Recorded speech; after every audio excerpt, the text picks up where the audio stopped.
My colleague Kartikeya Sharma is standing by there and he is at the Jerusalem Post newsroom and he is with us this evening. Good evening, Kartikeya. The visit is close to being to winding up.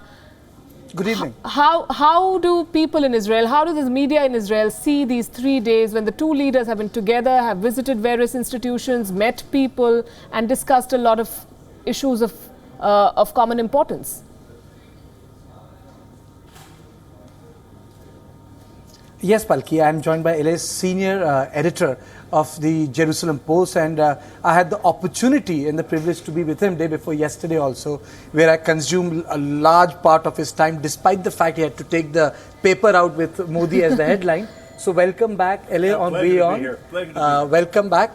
And my colleague Palki from New Delhi, who had been to Israel and she stayed put for 10 days. Now she has a question, and I'll begin with her question.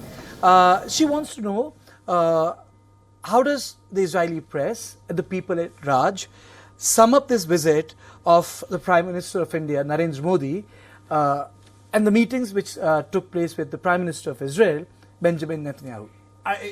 Unquestionably, this was one of the most successful meetings that Israel has had, that the Prime Minister of Israel has had with the head of another country on any and every level possible, on the one-to-one between the two leaders, between the people of Israel and the delegation of Indians who came with the Prime Minister, the agreements that were signed, the interaction with the Indian Jewish community that lives here with Prime Minister Modi. This has been an extraordinary visit. But you know, yesterday there was some difference on joint statements also. I realized that the joint statement from the Indian side said that the water and agriculture, it's like a strategic engagement. But the one which came from the Israeli government did not mention it as a strategic engagement. But then later it got reconciled.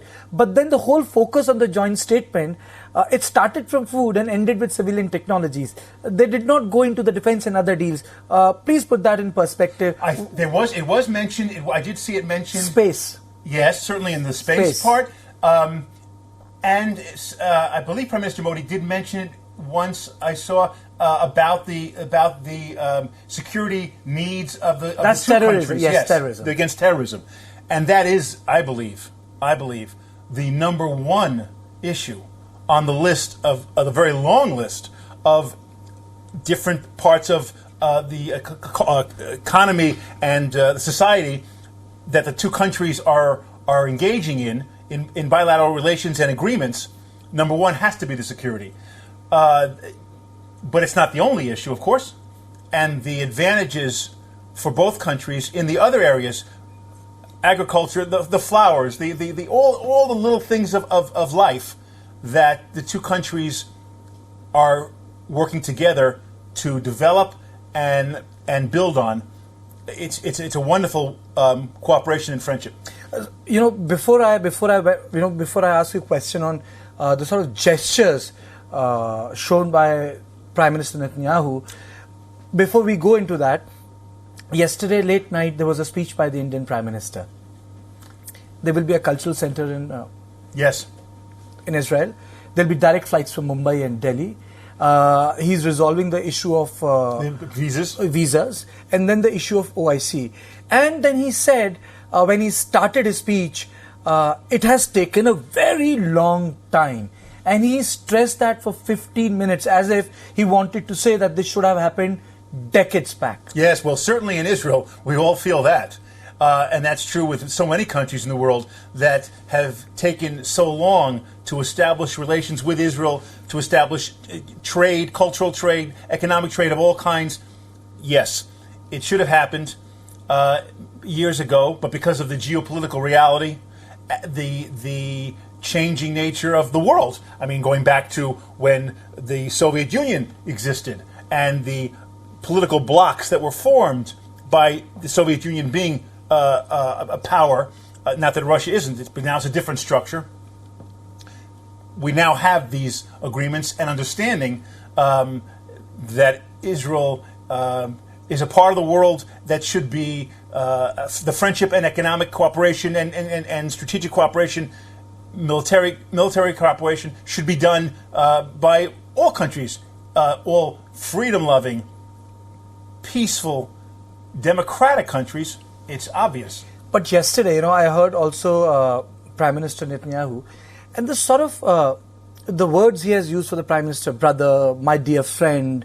That's real. I do believe that.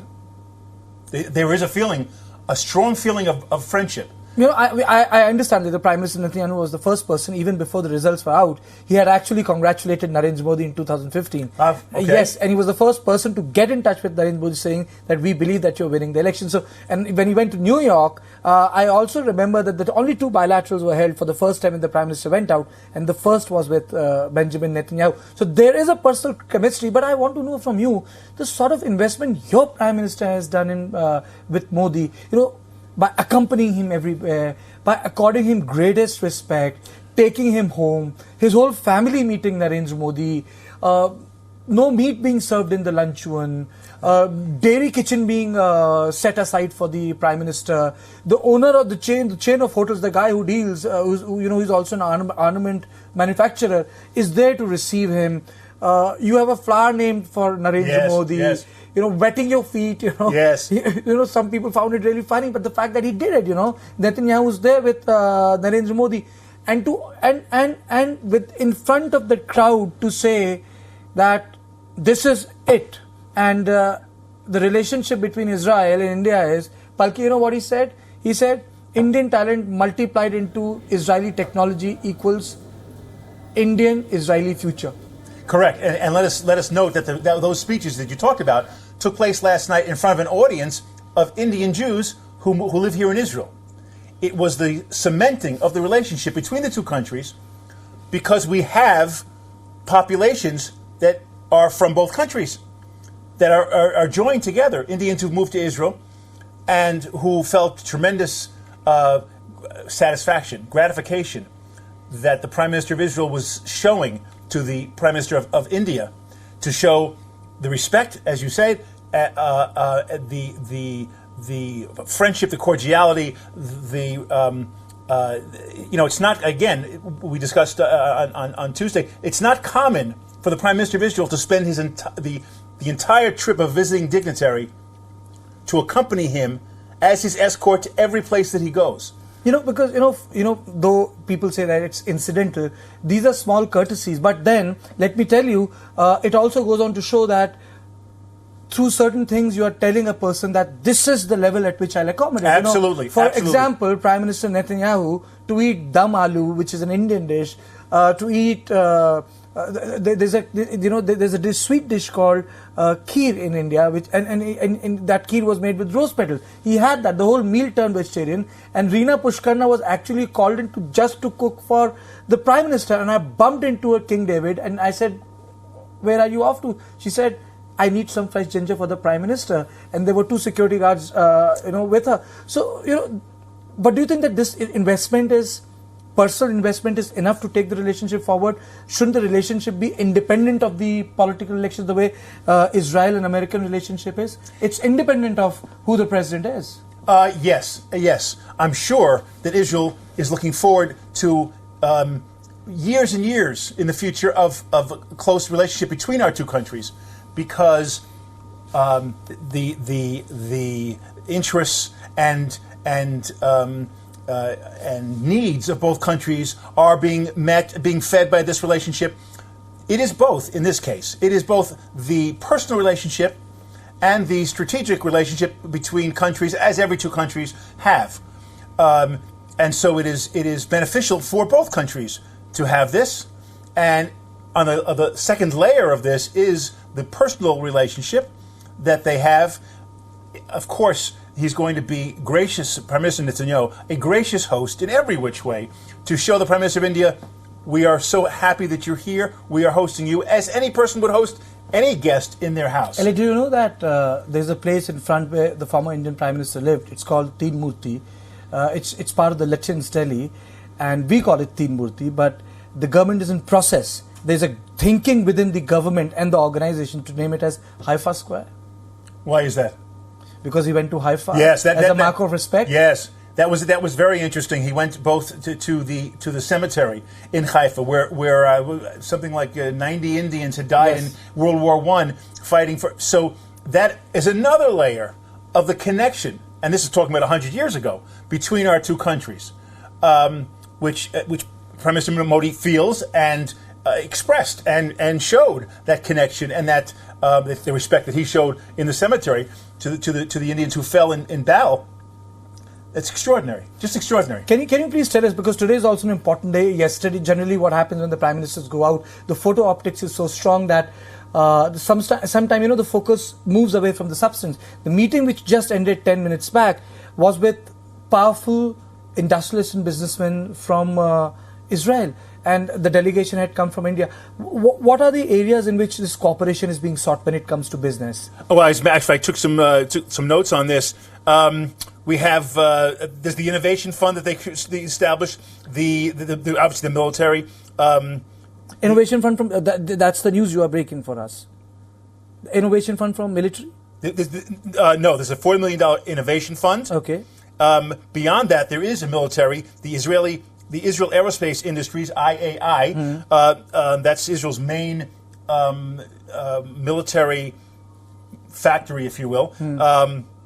They signed 2 contracts with Indian firms for. So finally, Palki, as you were talking about, some military contracts have been signed. We'll be breaking the news because Ele was there. He's got the notes. He'll be breaking for our viewers. Tell me. Yes, we have. So they had the contracts signed with the Indian firms. Can you just tell us on which sector? Military. Military. Is Yes. it Air Force or? It's everything. It's everything. Yes, Okay. yes. Aerospace, but it covers. Do we know the quantum, the money? No. Okay. No, we don't have the figure of that. Oh, 1 second. Well, Israel already sells $1 billion a year in military equipment to India. So this is just going to increase that. Okay. It So goes then we beyond have- $1 billion. Right now. Okay. And it's going to go higher than that. Anything more from that meeting? This piece, water, agriculture, technology, defense, counterterrorism. These are all the basics of society. This is the meeting. I can see a lot of Indian businessmen here. Though this was not open. This was not open for the public media, the private media. We only have the photographs, and now he's breaking it for us. Now I'm going to give you an idea.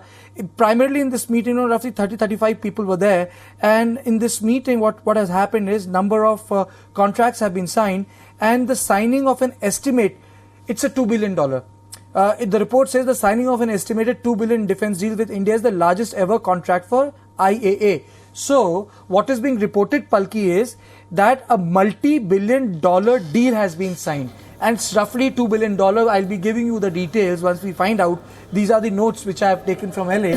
So, this is how the meeting, Palki, panned out, which just ended. So, now we'll be meeting the students. You remember I met them day before yesterday. And once that is done, the Prime Minister would leave for Hamburg.